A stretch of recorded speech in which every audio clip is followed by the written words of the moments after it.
Welcome in, Braves Today, bravestoday.com. It is all brought to you by Active Wealth Management. Go to annuity360.net for your free book today and tell Ford we said hello. He's Lindsay Crosby. I'm Ben Taylor, and you guys have been asking in the comments, and so we have received and we shall review and let you know why you can be both right and wrong on a couple of old flames headed back to Atlanta. We will start with Joc Pederson.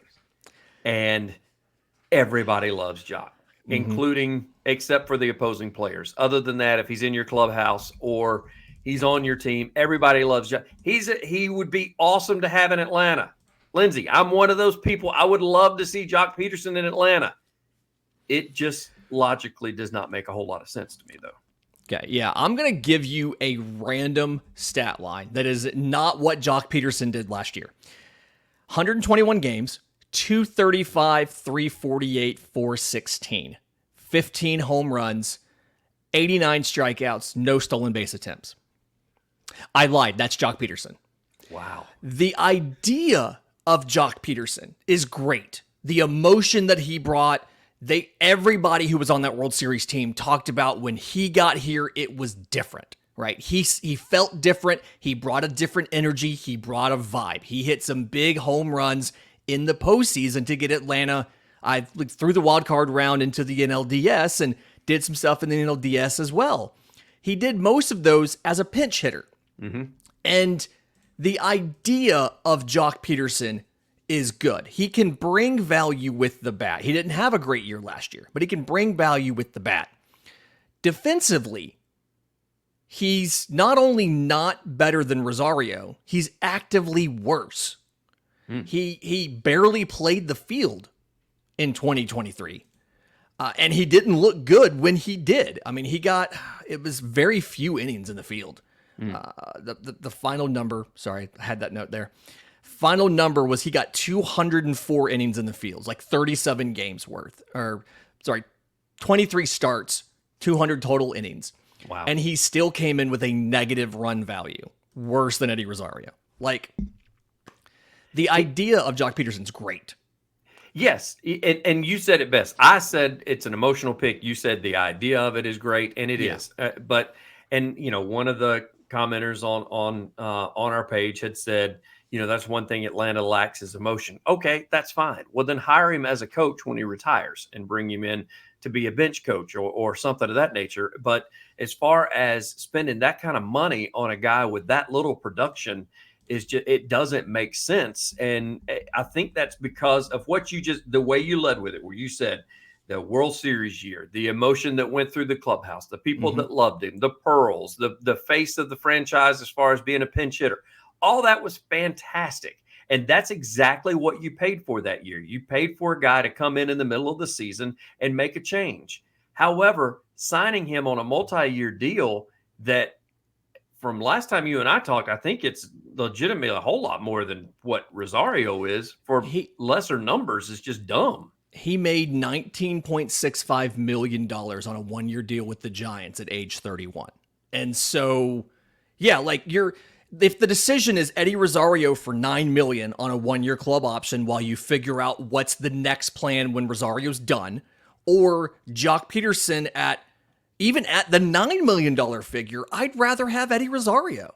Correct. Unless Joc Pederson's going to come for $4 million, it's not, and that's not going to happen. Coming off a $19 million year, he's not going to play for $4 million or $5 million.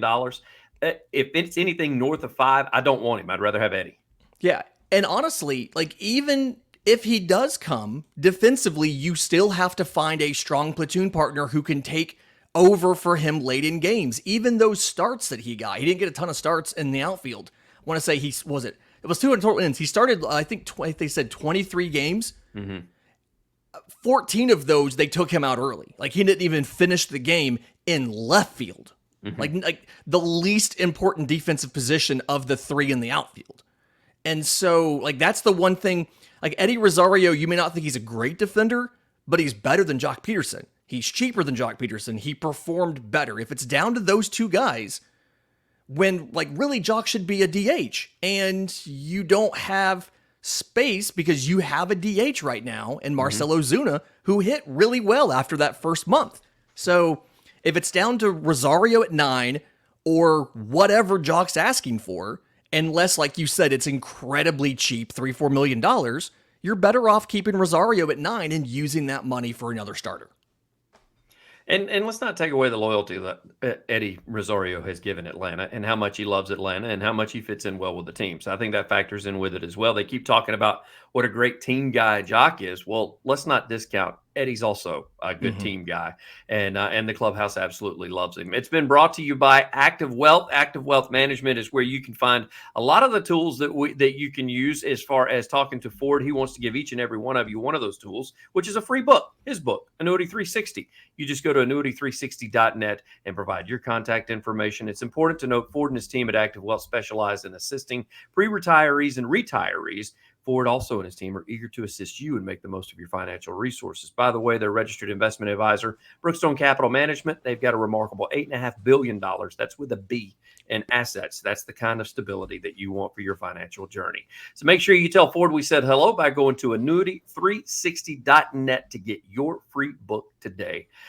Lindsay, the other quote unquote old flame that a lot of people are throwing the name around is Jorge Soler, which that's the thing is he is one of the heroes of the World Series year. Again, in my opinion, emotional pick. And the reason being is because even with Atlanta, and I know he's seen a whole lot more playing time since then, but even with Atlanta, he was a pinch hit guy, a platoon guy, not even a regular platoon guy, but a guy that they would put in late that just, on a double switch or something, not because they needed him in left. They really had him around for his bat. I think people need to realize when we're talking about left field and pitching, we're talking about guys that we can put in today and play a lot of innings and pitch a lot of innings. And so Jorge Soler falls in that category. I just don't see him as being an everyday guy, even though he is right now. But with Atlanta, I don't see that happening. And again, comes down to, in my opinion, money. And he's got the power, but he bats from the right side. I'd rather have Eddie's left-handed bat than I had his right-handed bat. Yeah, Soler definitely had a better year than Joc Pederson did, and that's more of a valid conversation. He's going to be a free agent because he's going to opt out of his deal. Right.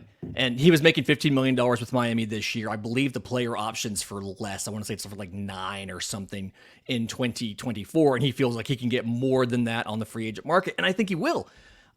He spent more time at DH than he did playing the field this year. He had 102 starts at DH.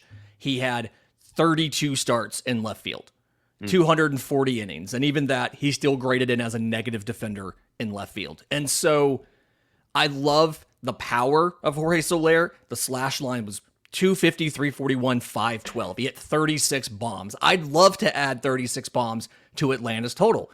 But he and Marcell Ozuna play the same position. They're DHs from Miami who really shouldn't be out in left field that much. And if you did not have Marcell Ozuna, or if he was not under contract, go get Jorge Soler, make him your DH who can cover left field in a pinch. But this is not the situation you're in. You need a full-time starter for left field. Kevin Pillar is not going to come back for a minor league deal. He's already posting Instagrams of him training with his family and doing all the work. He wants to be a major league starter next year. That ship's probably sailed. So it's $9 million for Eddie Rosario to be your platoon starter in left against right-handed pitchers, or Jorge Soler to come in and be a second DH and be stretched and his offense be worse the days he has to play in the field. It's, again, I love the idea that home run still has not come down. But because you already have Marcell Ozuna and you're probably not going to trade him, I wrote that up at the site too, you can't go out and duplicate that with Jorge Soler. Hey, Soler, again, great clubhouse guy. Everybody loves. I mean, great. Those of you that have put it in the comments, those two names, Joc Pederson and Jorge Soler, you've done a great job of doing your homework as far as finding somebody that would fit in immediately with this ball club. However, numbers just don't make sense. And Soler, I mean, you thought Joc was expensive. Like you just said, he's about to probably use that option and turn down $15 million because he's going to be able to get 20 or north of 20 million with a new club more than likely. And that is definitely something Atlanta does not need to do right now. Again, if the stars aligned and Ozuna was done, you could justify bringing in a $20 million guy that's going to be your DH every day and that is going to hit with power. It also hurts him, in my opinion, him being a right-handed bat when it comes to comparing him to Soler. Comparing him to Rosario. Should be interesting. Keep the comments coming. We definitely love them. We love the fact that you guys are making suggestions. We're going to keep using those suggestions up until the time that we're fired from being general managers, which is about 5 days after the World Series.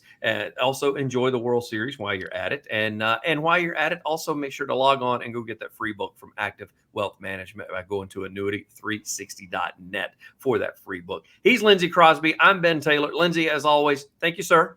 Thanks, buddy.